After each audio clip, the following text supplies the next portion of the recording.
Hello दोस्तों, आज हम ताज का शासन पढ़ने वाले हैं। जो कि हमें पता है कि हम पॉलिटी की बुक भारत की राज व्यवस्था पढ़ रहे हैं, एम लक्ष्मीकांत की बुक।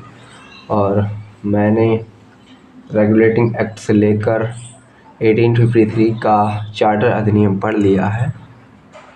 अब हम पढ़ने जा रहे हैं ताज का शासन। इससे पहले वाले वीडियो में मैंने रेगुलेटिंग एक्ट ख़त्म कर दिया, बाकी सभी एक्ट ख़त्म कर दिए हैं। आज हम पढ़ेंगे ताज का शासन। ताज का शासन आप ऐसे भी कह सकते हैं कि राजा का शासन। ठीक है, तो यहाँ से हम ताज का शासन पढ़ेंगे। इससे पहले वाले वीडियो में मैंने रेगुलेट कंपनी का शासन जो चला था 1773 से 1858 तक, ये ख़त्म कर दिया है। अब हम पढ़ने जा रहे हैं ताज का शासन 1858 से 1947 तक। और आज ये चैप्टर हमारा ऐतिहासिक पृष्ठभूमि ख़त्म हो जाएगा। तो आइए देखते हैं। दिया गया है 1858 का भारत सरकार अधिनियम, यानी भारत सरकार का एक अधिनियम बनाया गया 1858। अब इस अधिनियम द्वारा क्या क्या किया गया, क्या इसकी विशेषताएं, ये सभी इस वीडियो में आपको देखने को मिलेगी। लिखा गया है, इस महत्वपूर्ण कानून का निर्माण 1857 के विद्रोह के बाद किया गया। किसका निर्माण किया गया? 1857 का जो विद्रोह हुआ था उसके बाद 1858 का भारत सरकार अधिनियम को लागू किया गया। तो ये भी प्रश्न आ सकता है कि 1857 के विद्रोह के बाद कौन सा अधिनियम पारित किया गया था? तो ये वाला अधिनियम पारित किया गया था 1858 का भारत सरकार अधिनियम। एक बार फिर इसे रिपीट कर लेते हैं। इस महत्वपूर्ण कानून का निर्माण 1857 के विद्रोह के बाद किया गया, जिसे भारत का प्रथम स्वतंत्रता संग्राम या सिपाही विद्रोह भी कहा जाता है। अब प्रश्न ये आएगा कि सिपाही विद्रोह किसे कहा जाता है? तो 1857 को सिपाही विद्रोह कहा जाता है। भारत के शासन को अच्छा बनाने वाला अधिनियम नाम की प्रसिद्ध इस कानून ने ईस्ट इंडिया कंपनी को समाप्त कर दिया। अब यहीं हम देखिए प्रश्न बताते हुए चल रहे हैं आपको कि इस पैराग्राफ में कितने प्रश्न बन रहे हैं, या अन्य पैराग्राफ हम पढ़ेंगे तो उसमें कितने प्रश्न बनेंगे। तो आप मेरी बात को श्रद्धापूर्वक सुने, उसको अच्छे से गहनता से लें और उसके क्वेश्चन को समझें जो हम बता रहे हैं, जो इस क्वेश्चन को हम बता रहे हैं वो समझें। अब जैसे कि इसमें कह दिया गया ईस्ट इंडिया कंपनी को समाप्त कर दिया गया। अब प्रश्न आएगा कि ईस्ट इंडिया कंपनी को किस अधिनियम द्वारा समाप्त कर दिया गया था? तो 1858 का अधिनियम जो था उसने ईस्ट इंडिया कंपनी को समाप्त कर दिया। INC, east India company. ठीक, INC का शॉर्ट फॉर्म होता है east India company, full form होता है INC। और गवर्नरों, क्षेत्रों और राजस्व संबंधी शक्तियाँ ब्रिटिश राजशाही को हस्तांतरित कर दी गई। और जितनी भी राजशाही शक्तियाँ थीं, गवर्नर की शक्तियाँ थीं, वो सारी शक्तियाँ जो हैं ब्रिटिश राजशाही को हस्तांतरित, यानी ब्रिटिश सरकार को दे दी गई। इस अधिनियम की विशेषताएं इस प्रकार थी। अब इसकी विशेषताएं देखो, यानी कि ईस्ट इंडिया कंपनी का जो समापन हुआ वो 1858 के अधिनियम द्वारा हो गया। और जितनी भी शक्तियाँ थीं, जितने भी कानून थे, वो अब किसके हाथ में आ गए? ब्रिटिश सरकार के कानून में आ गए। इस अधिनियम की विशेषता इस प्रकार थी। इसके तहत भारत का शासन सीधे महारानी विक्टोरिया के अधीन चला गया। गवर्नर जनरल का पदनाम बदलकर भारत का वायसराय कर दिया गया। अब प्रश्न यहाँ से ये भी आ सकता है कि गवर्नर जनरल, अब ये बताइए आपकी गवर्नर जनरल जो थे वो कब बनाए गए थे? कमेंट में आपको बताना है। पहले बंगाल को गवर्नर कहते थे केवल, और फिर बंगाल को गवर्नर जनरल कब नाम दिया गया ये बताना है आपको। ठीक है, तो गवर्नर जनरल का पदनाम बदलकर भारत का वायसराय कर दिया गया। किस अधिनियम द्वारा ये किया गया था? तो 1858 का अधिनियम जो कहता है, ये कहता है कि गवर्नर जनरल का पदनाम बदल दिया जाए और भारत का वायसराय कर दिया जाए। वह वायसराय भारत में ब्रिटिश ताज का प्रत्यक्ष प्रतिनिधित्व बन गया। लॉर्ड कैनिंग भारत के प्रथम वायसराय बने। अब प्रथम वायसराय कौन बने भारत देश के, ये भी प्रश्न आ सकता है कि भारत देश के प्रथम वायसराय कौन बनाए गए। तो लॉर्ड कैनिंग जो थे वो भारत के प्रथम वायसराय बनाए गए। इस अधिनियम ने नियंत्रण बोर्ड ऑफ निर्देशक कोर्ट समाप्त कर भारत में शासन की द्वैध प्रणाली समाप्त कर दी। अब ये भी प्रश्न आ सकता है कि द्वैध प्रणाली की शासन जो चल रही थी वो किस अधिनियम द्वारा समाप्त की गई, तो 1858 द्वारा समाप्त की गई। एक नए पद भारत के राजस्व सचिव का सृजन किया गया जिसमें भारतीय प्रशासन पर पूर्ण नियंत्रण की शक्ति निहित थी। यह सचिव आपको दिख रहा है, जिसमें भारतीय प्रशासन पर पूर्ण नियंत्रण कर शक्ति निहित थी। यह सचिव ब्रिटिश कैबिनेट का सदस्य था और अंततः ब्रिटिश संसद के प्रति उत्तरदायी था। चौथा पॉइंट आप देखें, 1858 का हम अधिनियम पढ़ रहे हैं, इसमें चौथा पॉइंट बताया गया है, भारत सचिव की सहायता के लिए 15 सदस्यीय परिषद का गठन किया गया जो एक सलाहकार परिषद थी। परिषद का अध्यक्ष भारत सचिव को बनाया गया। परिषद का अध्यक्ष किसे बनाया गया था, भारत सचिव को बनाया गया। पांचवा कहता है कि इस कानून के तहत भारत का सचिव की परिषद का गठन किया गया जो एक निगमित निकाय थी और जिसे भारत और इंग्लैंड में मुकदमा करने का अधिकार था। इस पर भी मुकदमा किया जा सकता था। 1858 के कानून का प्रमुख उद्देश्य प्रशासनिक मशीनरी में सुधार था, यानी कि 1858 का जो कानून था उसका मुख्य उद्देश्य ये था कि प्रशासनिक मशीनरी में सुधार किया जाए जिसके माध्यम से इंग्लैंड में भारतीय सरकार का अधीक्षण और उसका नियंत्रण हो सकता था। इसने भारत में प्रचलित प्रशासन प्रणाली में कोई विशेष परिवर्तन नहीं किया। 1858 के बाद आ जाता है हमारा 1861 का भारत परिषद अधिनियम। अब 1861 में क्या कहा गया है, इसकी क्या विशेषताएं हैं, वो भी आपको देखने को मिलेगी। कहता है 1857 की महान क्रांति के बाद ब्रिटिश सरकार ने महसूस किया कि भारत में शासन चलाने के लिए भारतीयों का सहयोग लेना आवश्यक है। यानी ब्रिटिश सरकार ने एक चीज़ को महसूस किया कि भारत पर अगर अपना शासन चलाना है तो उसमें भारतीयों का सहयोग लेना बहुत ज़रूरी है, क्योंकि ब्रिटिश लोग जो थे वो काफ़ी चतुर लोग थे।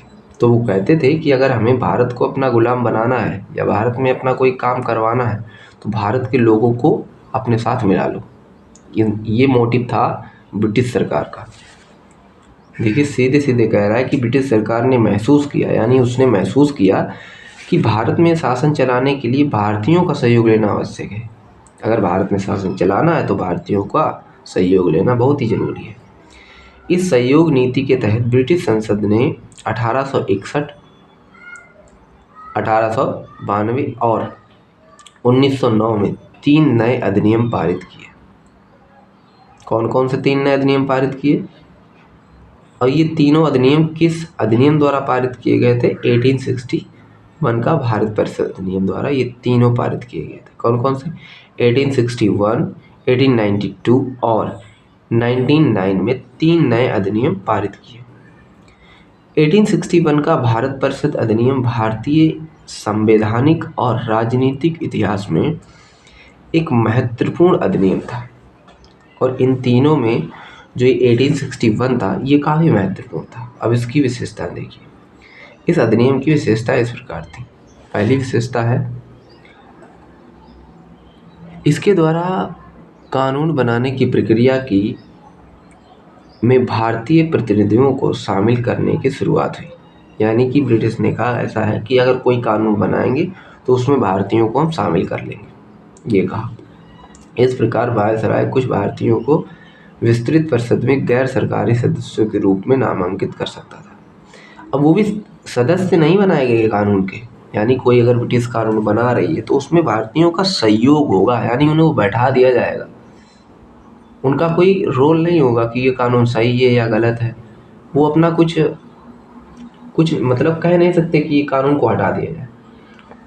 उनको सिर्फ एक मूर्ति की तरह बैठा दिया जाएगा कि आपको कुछ बोलना नहीं है। हमारा मोटिव ये है कि भारतीयों का उसमें बैठक थी, भारतीय उसमें शामिल थे। कानून बनाना है, किसे कानून बनाना? ब्रिटिश को कानून बनाना। कुछ भारतीयों को विस्तृत परिषद में गैर सरकारी सदस्य के रूप में नामांकित कर सकता था। 1862 में लॉर्ड कैनिंग ने, अब लॉर्ड कैनिंग कौन है? भारत के प्रथम वायसराय लॉर्ड कैनिंग की, यहाँ से पढ़िए, 3 भारतीयों बनारस के राजा पाटियाला के महाराजा और सर दिनकर राव को विधान परिषद में मनोनीत किया। इस अधिनियम ने मद्रास और बम्बई प्रेसिडेंसियों को विधायी शक्तियां पुनः देकर विकेंद्रीकरण की प्रक्रिया की शुरुआत की। इस प्रकार इस अधिनियम ने रेगुलेटिंग एक्ट 1773 द्वारा शुरू हुई केंद्रीयकरण की प्रवृत्ति को उलट दिया, जो 1833 के चार्टर अधिनियम के साथ ही अपने चरम पर पहुंचा गया। इस विधायी विकास की नीति के कारण 1937 तक प्रांतों को संपूर्ण आंतरिक स्वायत्तता हासिल हो गई। बंगाल उत्तर पश्चिम सीमा प्रांत और पंजाब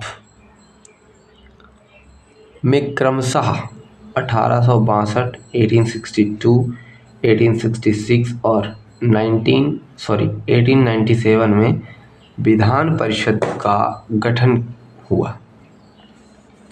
चौथा पॉइंट कहता है, ये पॉइंट हम किसके बता रहे हैं? ये पॉइंट बता रहे हैं 1861 का भारत परिषद अधिनियम। चौथा पॉइंट है, इसने वायसराय को परिषद में कार्य संचालन के लिए अधिक नियम और आदेश बनाने की शक्ति प्रदान की। इसने लॉर्ड कैनिंग द्वारा 1859 में प्रारंभ की गई पोर्टफोलियो प्रणाली को भी मान्यता दी। इसके अंतर्गत वायसराय की परिषद का एक सदस्य एक या अधिक सरकारी विभागों का प्रभावी बनाया जा सकता था तथा उसे इस विभाग में काउंसिलिंग की ओर से अंतिम आदेश पारित करने का अधिकार था। इसने वायसराय को आपातकाल में बिना काउंसिलिंग की संतुति के अध्यादेश जारी करने के लिए अधिकृत किया। ऐसे अध्यादेश की अवधि मात्र 6 माह होती थी। बात कर लेते हैं कि 1892 का भारत परिषद अधिनियम। 1892 का भारत परिषद अधिनियम। इस अधिनियम की विशेषताएं इस प्रकार थी। इसके माध्यम से केंद्रीय और प्रांतीय विधान परिषद में आंतरिक गैर सरकारी सदस्यों की संख्या बढ़ाई गई। हालांकि बहुमत सरकारी सदस्यों का ही रहता था। दूसरा पॉइंट है, इसने विधान परिषद के कार्यों में वृद्धि कर उन्हें बजट पर बहस करने और कार्यपालिका के प्रश्नों का उत्तर देने के लिए अधिकृत किया। इसमें केंद्रीय विधान परिषद और बंगाल चैम्बर ऑफ कॉमर्स में गैर सरकारी सदस्यों के नामांकन के लिए वायसराय की शक्तियों का प्रावधान था। इसके अलावा प्रांतीय विधान परिषदों में गवर्नर को जिला परिषद, नगरपालिका फॉर्म की सिफारिशों पर गैर सरकारी सदस्यों को नियुक्त करने की शक्ति थी। ये सभी शक्तियां थीं 1892 का भारत परिषद अधिनियम। इस अधिनियम ने केंद्रीय और प्रांतीय विधान परिषद, केंद्रीय माने जो केंद्र में सरकार है, प्रांतीय यानी राज्य सरकार है, इन दोनों अर्थ समझ लीजिए, तब आपको ये पैराग्राफ ज़्यादा अच्छे समझ में आएगा। इस अधिनियम ने केंद्रीय और प्रांतीय विधान परिषद दोनों में गैर सरकारी सदस्यों की नियुक्ति के लिए एक सीमित और परोक्ष, हालांकि चुनाव शब्द का अधिनियम में प्रयोग नहीं हुआ था, इसे निश्चित निकायों की सिफारिश पर की जाने वाली नामांकन की प्रक्रिया कहा गया। 1909 का भारत परिषद अधिनियम देखते हैं। इस अधिनियम को मार्ले मिंटो सुधार के नाम से भी जाना जाता है। अब प्रश्न ये आएगा कि मार्ले मिंटो सुधार के नाम से किस अधिनियम को जाना जाता है? तो भारत परिषद अधिनियम 1909 यानी 1909 का जो अधिनियम है उसे मार्ले मिंटो सुधार के अधिनियम के नाम से जाना जाता है।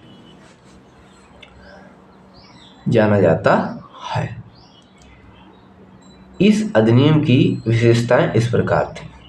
किस प्रकार थी? अब देखिए, इसने केंद्रीय और प्रांतीय, केंद्र माने जो केंद्र में सरकार है, प्रांतीय माने जो प्रांत में सरकार है, विधान परिषदों के आकार में काफ़ी वृद्धि की। केंद्रीय परिषद में इसकी संख्या 16 से 60 हो गई। प्रांतीय विधान परिषदों में इनकी संख्या एक समान नहीं थी, यानी जो प्रांतीय विधान परिषद थी उसमें जो संख्या थी, परिषदों की संख्या जो थी वो समान नहीं थी। वो कभी 3 आ जाते, कभी 20 आ जाते, ऐसी होती थी। इसने केंद्रीय परिषद में सरकारी बहुमत को बनाए रखा, लेकिन प्रांतीय परिषदों में गैर सरकारी सदस्यों के बहुमत की अनुमति थी। तीसरा पॉइंट देखते हैं। तीसरा पॉइंट कहता है कि इसने दोनों स्तरों पर विधान परिषदों के कार्यों का दायरा बढ़ाया, यानी केंद्रीय परिषद का भी और प्रांतीय परिषद का भी। इस अधिनियम ने 1909 में इसने क्या किया कि इन सभी का दायरा बढ़ा दिया, यानी इसकी शक्तियां बढ़ा दी, इनमें संख्या ऑफ मेंबर बढ़ा दी।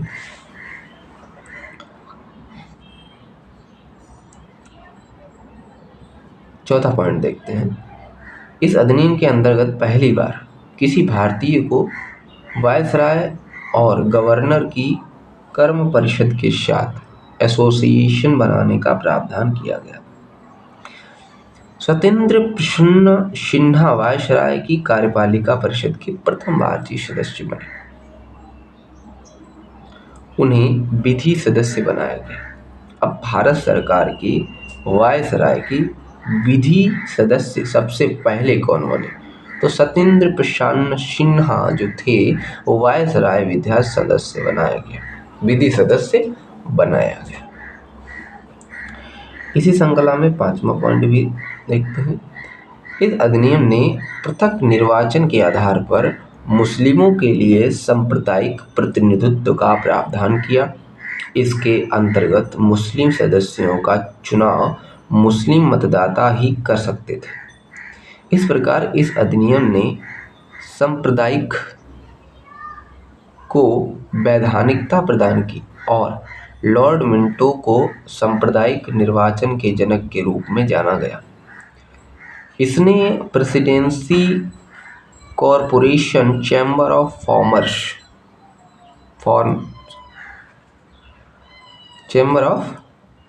कॉमर्स, विश्वविद्यालयों और जमींदारों के लिए अलग प्रतिनिधित्व का प्रावधान भी किया।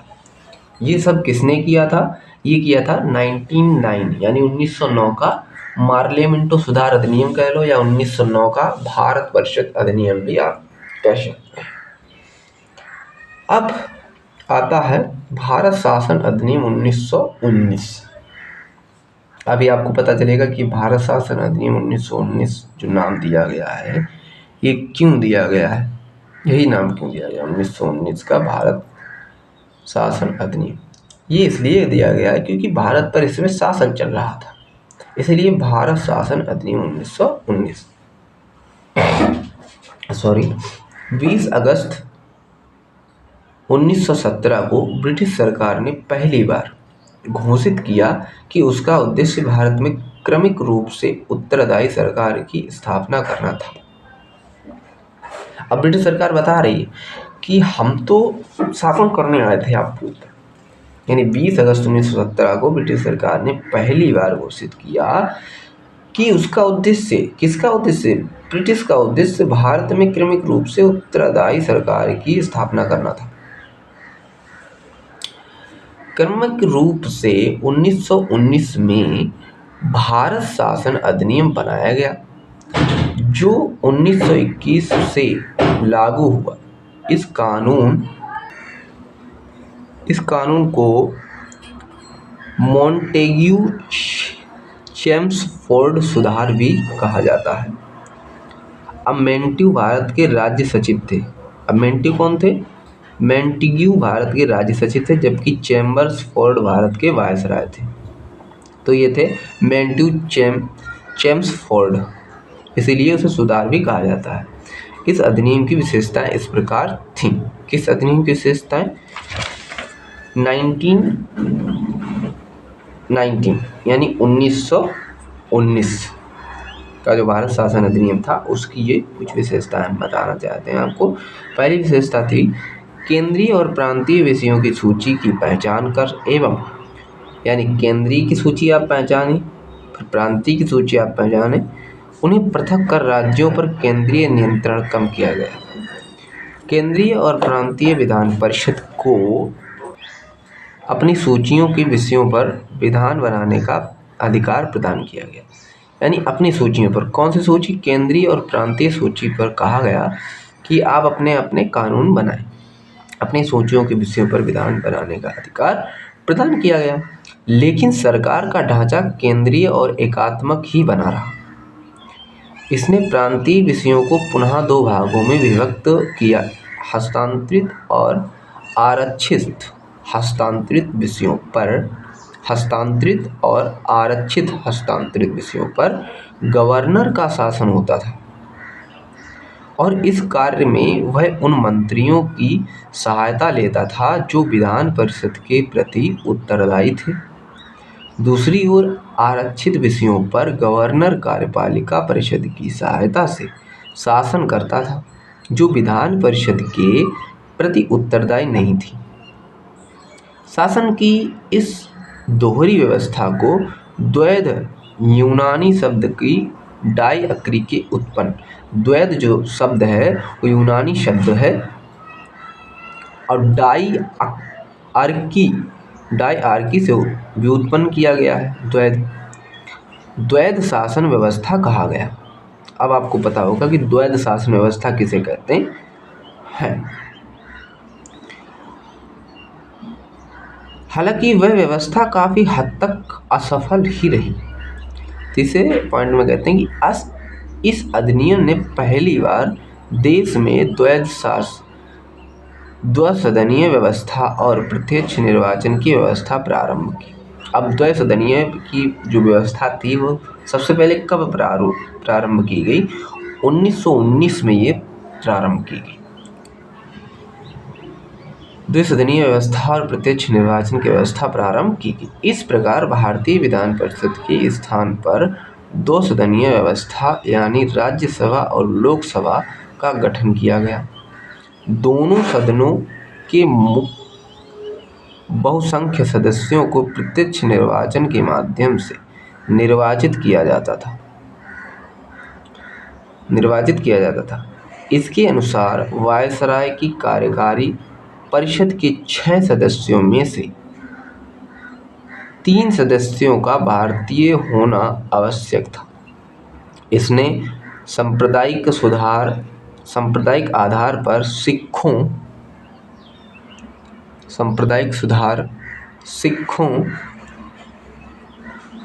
पांचवा पॉइंट है, सांप्रदायिक आधार पर सिखों, भारतीय ईसाइयों, अंगल भारतीयों और यूरोपियों के लिए भी पृथक निर्वाचन के सिद्धांत को विस्तारित कर दिया।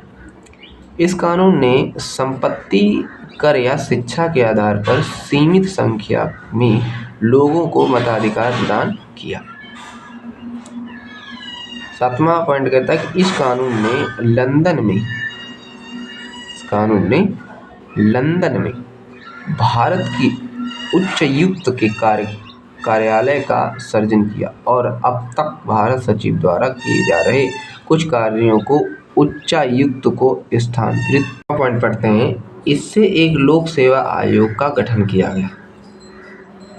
अतः 1926 में 1926 में सिविल सेवकों की भर्ती के लिए केंद्रीय लोक सेवा आयोग का गठन किया गया।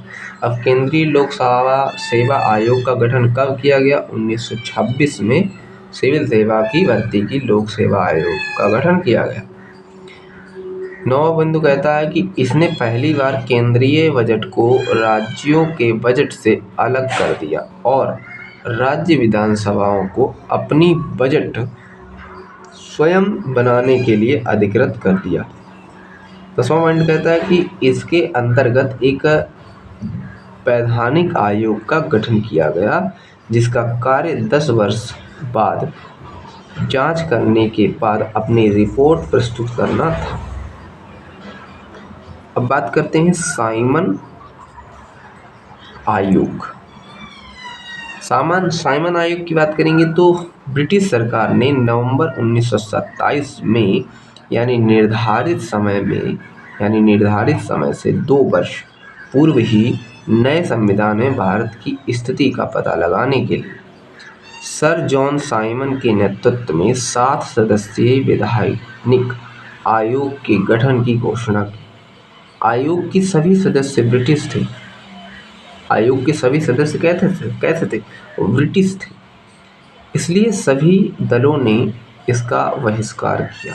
आयोग ने 1930 में अपनी रिपोर्ट पेश की तथा द्वैध शासन प्रणाली, राज्यों में सरकारों का विस्तार, ब्रिटिश भारत के संघ की स्थापना एवं सांप्रदायिक निर्वाचन व्यवस्था को जारी रखने आदि की सिफारिश की। आयोग के प्रस्तावों पर विचार करने के लिए ब्रिटिश सरकार ने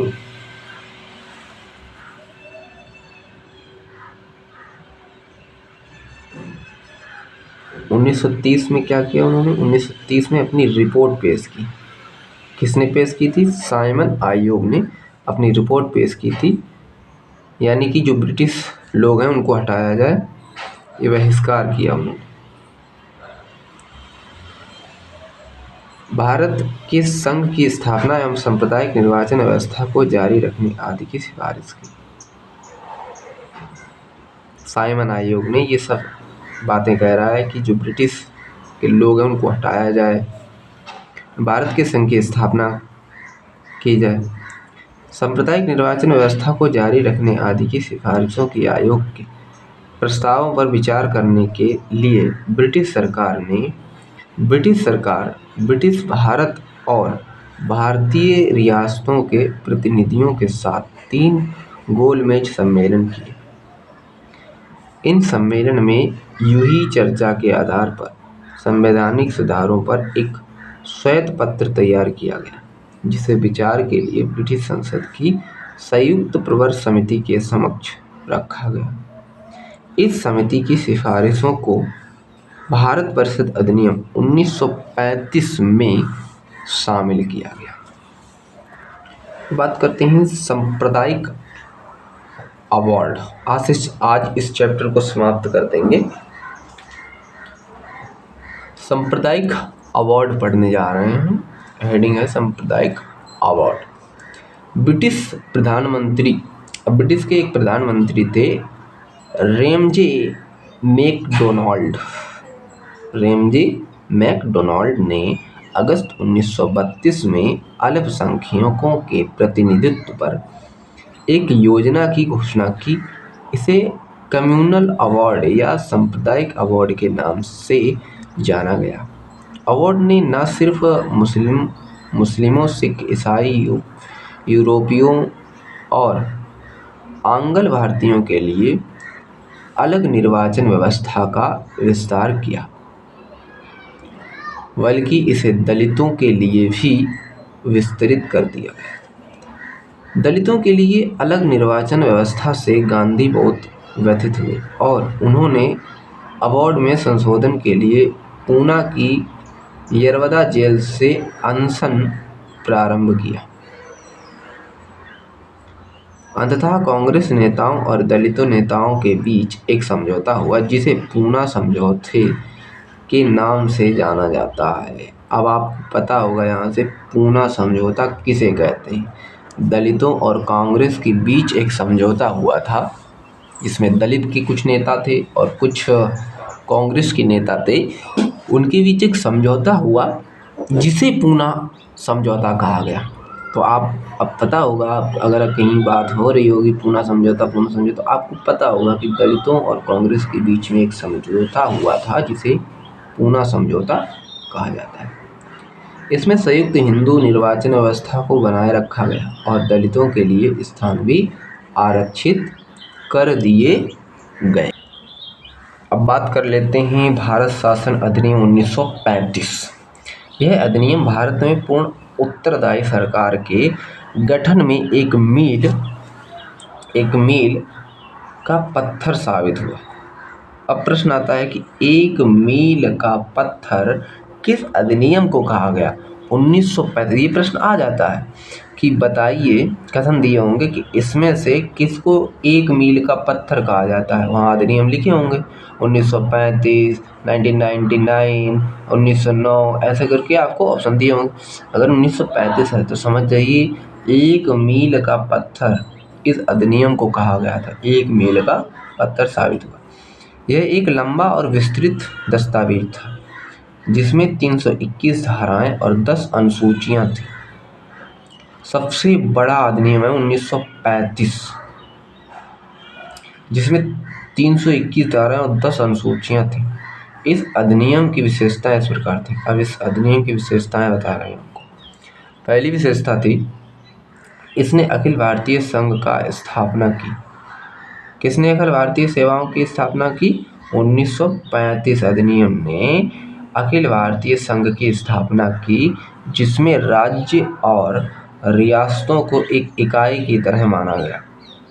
अधिनियम ने केंद्र और इकाइयों के बीच 3 अनुसूचियों, संघीय सूची जिसमें 59 विषय थे, राज्य सूची जिसमें 54 विषय थे और समवर्ती सूची दोनों के लिए 36 विषय थे, आधार पर शक्तियों का बंटवारा किया गया। इस आधार पर शक्तियों का बंटवारा किया गया।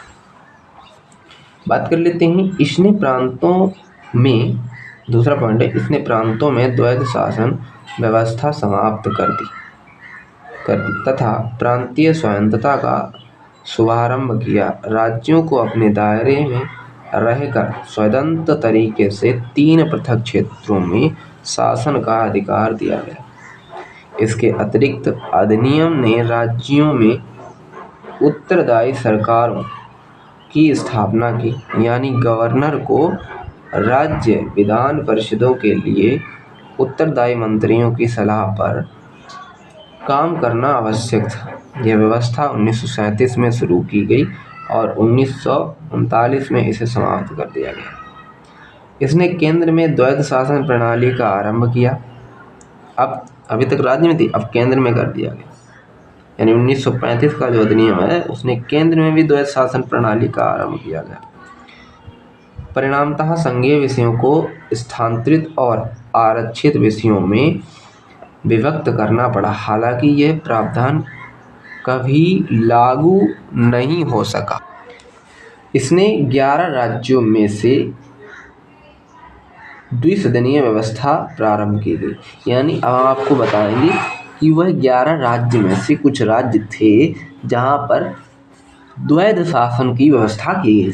इसमें 11 राज्यों में 6 दिया गया, 11 राज्यों में से 6 द्विसदनीय व्यवस्था का प्रारंभ किया गया। ऐसे 6 राज्य थे जहां पर द्वैध शासन व्यवस्था चल रही थी। इस प्रकार बंगाल, बंबई, मद्रास, बिहार, संयुक्त प्रांत और असम में द्विसदनीय विधान परिषद और विधान सभा बन गई। अब प्रश्न आएगा, अब आपको प्रश्न दे दिया जाएगा कि इसमें से बताइए इसमें से ऐसा कौन सा राज्य है जिसमें द्वैध शासन की व्यवस्था है, यानी द्विसदनीय व्यवस्था है। आपको ये ऑप्शन दे देगा, जिसमें से एक इसमें से कोई भी राज्य दे देगा, बाकी 3 राज्य और कोई दे देगा। अब बस कन्फ्यूज हो जाएंगे इसमें से कौन सा द्विसदनीय है। तो यहाँ से अगर आप पढ़े होंगे तो आप आसानी से टिक लगा देंगे। 5वां पॉइंट कहता है कि इसने दलित जातियों, महिलाओं और मजदूर वर्ग के लिए अलग से निर्वाचन की व्यवस्था कर सांप्रदायिक प्रतिनिधित्व व्यवस्था का विस्तार किया। इसने भारत शासन अधिनियम 1958 द्वारा स्थापित भारत परिषद को समाप्त कर दिया गया। इंग्लैंड में भारत सचिव को सलाहकारों की टीम मिल गई। 7वां पॉइंट कहता है इसने मताधिकार का विस्तार किया। लगभग 10% जनसंख्या को मत का अधिकार मिल गया। यानी कि 1935 के अधिनियम द्वारा जो भारत की जनता थी, अब वो 10% मत दे सकती थी। 8वां बिंदु कह रहा है कि इसके अंतर्गत देश की मुद्रा और साख पर नियंत्रण के लिए भारतीय रिजर्व बैंक की स्थापना की गई। अब भारतीय रिजर्व बैंक की स्थापना किस अधिनियम द्वारा की गई थी? 1935 का अधिनियम जो था, उसके अधिनियम द्वारा भारतीय रिजर्व बैंक की स्थापना की गई। 9वां बिंदु कहता है कि इसने न केवल संघीय लोक सेवा आयोग की स्थापना की, बल्कि प्रांतीय सेवा आयोग और 2 या अधिक राज्यों के लिए संयुक्त सेवा आयोग की स्थापना भी की। इसके तहत 1937 में संघीय न्यायालय की स्थापना हुई। यानी कि संघीय न्यायालय की स्थापना कब हुई? 1937 में। अब बात करते हैं भारतीय स्वतंत्रता अधिनियम। अब आगे भारतीय स्वतंत्रता अधिनियम 1947 स्वतंत्रता अधिनियम। 20 फरवरी 1947 को ब्रिटिश प्रधानमंत्री क्लेमेंट एटली ने घोषणा की कि 30 जून 1947 को भारत में ब्रिटिश शासन समाप्त हो जाएगा। अब देखिए यहाँ पर ब्रिटिश शासन समाप्त हो रहा है।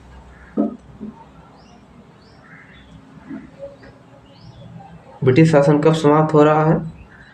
30 जून 1947। ये डेट वेरी इंपॉर्टेंट है। ये डेट पूछ लेगा आपसे कि ब्रिटिश शासन कब समाप्त हुआ, तो 30 जून, पूरी डेट याद रखिए, 30 जून 1947 को भारत में ब्रिटिश शासन समाप्त हो जाएगा। इसके बाद सत्ता उत्तरदायी भारतीयों हाथों में सौंप दी जाएगी। इस घोषणा पर मुस्लिम लीग ने आंदोलन किया। मुस्लिम लीग कहने लगे और भारतीय के विभाजन की बात कही। मुस्लिम लीग ने कहा कि भारत को ऐसा है कि भारत को 2 भागों में बांटो, एक हमारा पाक मुल्क होगा, एक अपना हिंदू मुल्क रखो। ये मुस्लिमों ने बात कही, हिंदुओं ने कोई बात नहीं की थी कि मुस्लिम को अलग किया जाए। ये सब मुस्लिम भाइयों की हमारे इच्छा थी कि हमें अलग कर दिया जाए। हिंदुओं ने कभी नहीं कहा कि आप मुझसे अलग रहिए। साफ साफ कह रहा है कि मुस्लिम लीग ने आंदोलन किया, यानी मुस्लिम लीग ने आंदोलन किया कि विभाजन किया जाए। 3 जून 1947 को ब्रिटिश सरकार ने फिर स्पष्ट किया कि 1946 में गठित संविधान सभा द्वारा बनाया गया संविधान, 26 नवंबर 1946 में गठित संविधान द्वारा बनाया गया संविधान उन क्षेत्रों पर लागू नहीं होगा जो इसे स्वीकार नहीं करेंगे। यानी कि ब्रिटिश सरकार ने कहा कि ऐसा है कि आप संविधान तो बनाओ, लेकिन अगर कोई राज्य नहीं मानना चाहता है संविधान को, तो उसे आप जबरदस्ती नहीं बनवाना चाहते, ये कह दिया उसने। तो कहा गया नहीं मनवा सकते आप, इसे स्वीकार नहीं करेंगे। उसी दिन 3 जून 1947 को वायसराय लॉर्ड माउंटबेटन ने विभाजन की योजना पेश की, जिसे माउंटबेटन योजना कहा गया। इस योजना को कांग्रेस और मुस्लिम लीग ने स्वीकार कर लिया। कांग्रेस ने कहा ठीक है, अपने मुस्लिम अलग रखो और हम अपने हिंदू अलग रखेंगे। लीग ने स्वीकार कर लिया। इस प्रकार भारतीय स्वतंत्रता अधिनियम 1947 बनकर उसे लागू कर दिया गया। इस अधिनियम की कुछ विशेषताएं हैं, उनको देख लेते हैं और ये मेरा चैप्टर समाप्त हो जाएगा। पहली विशेषता थी, इसने भारत में ब्रिटिश राज समाप्त कर दिया। 15 अगस्त 1947 को इसे स्वतंत्रता संप्रभु राष्ट्र घोषित कर दिया गया। यानी 15 अगस्त 1947 को इसे स्वतंत्र और संप्रभु राष्ट्र घोषित कर दिया गया। अब कोई आप देखेंगे कि जो बूढ़ा व्यक्ति होते हैं या कोई जवान व्यक्ति आपसे ज़्यादा एजुकेट होंगे तो आपसे पूछ देंगे कि ये 15 अगस्त किस पर्व द्वारा मनाया जाता है, इसका क्या उद्देश्य है, तो आप बताएंगे कि इस दिन हमारी स्वतंत्रता हुई थी। इस दिन हमारी क्या हुई थी? स्वतंत्रता हुई थी। दूसरा पॉइंट है, इसने भारत का विभाजन कर 2 स्वतंत्र डोमेनियों संप्रभु राष्ट्र भारत और पाकिस्तान का सृजन किया। यानी 15 अगस्त 1947 को पाकिस्तान बना दिया गया था। इसने वायसराय का पद समाप्त कर दिया और उसके स्थान पर दोनों डोमिनियन राज्यों में गवर्नर जनरल के पद का सृजन किया, जिसकी नियुक्ति नए राष्ट्र की कैबिनेट की सिफारिश पर ब्रिटेन के ताज को करनी थी। इन पर ब्रिटेन की सरकार का कोई नियंत्रण नहीं होना था। इसने दोनों डोमिनियन राज्यों में संविधान सभाओं को अपने दसों का संविधान बनाने और उसके लिए किसी भी देश के संविधान को अपनाने की शक्ति थी। सभाओं को यह भी शक्ति थी कि वे किसी भी ब्रिटिश कानून को समाप्त करने के लिए कानून बना सकती थी, यहाँ तक कि उन्हें स्वतंत्रता अधिनियम को भी निरस्त करने का अधिकार था। इसने दोनों डोमिनियन राज्यों की संविधान सभाओं को यह शक्ति प्रदान की गई कि वे नए संविधान का निर्माण एवं कार्यान्वित होने तक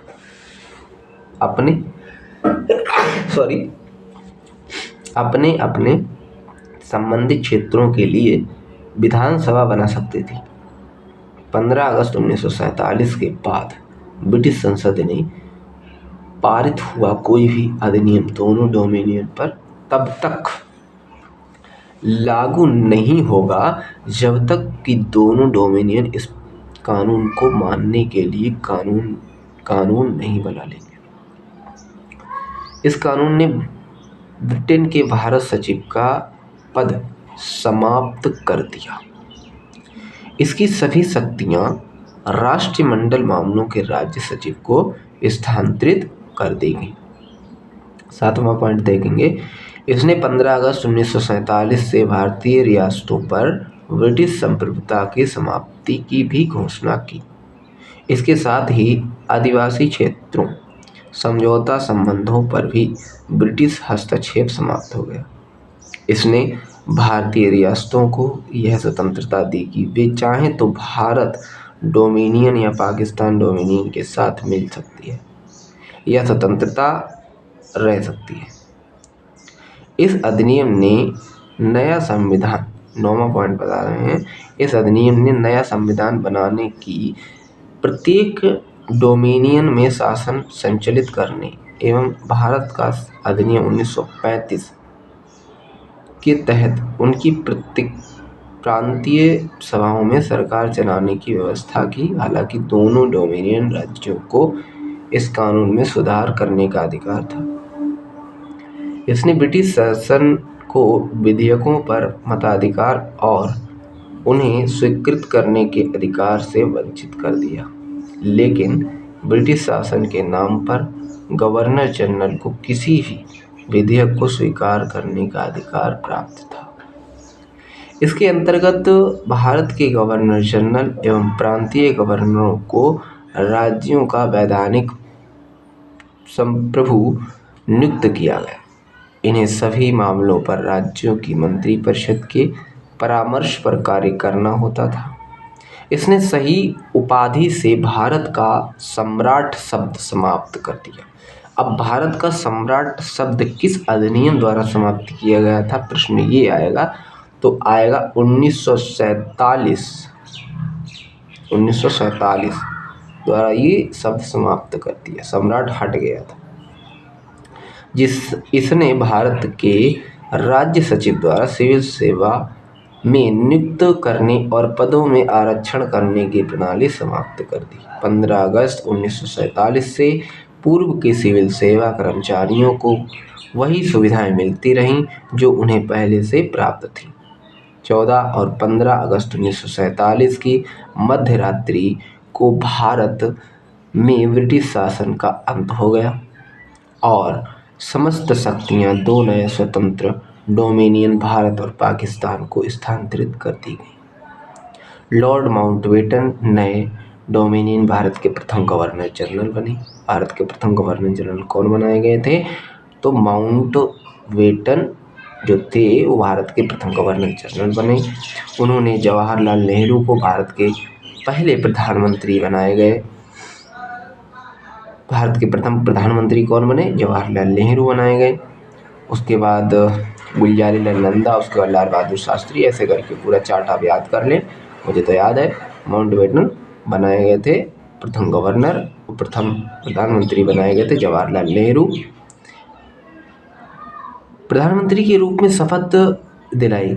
1946 में बनी संविधान सभा को स्वतंत्र भारतीय डोमिनियन की संसद के रूप में स्वीकार कर लिया गया।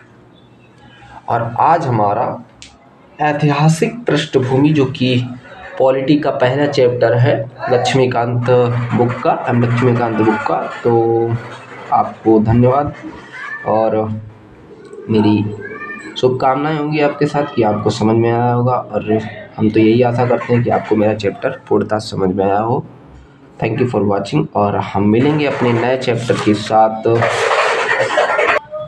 संविधान का निर्माण। अगला चैप्टर मुझे पढ़ना है संविधान का निर्माण, making of the constitution. Thank you for watching. मिलते हैं अगले चैप्टर के साथ।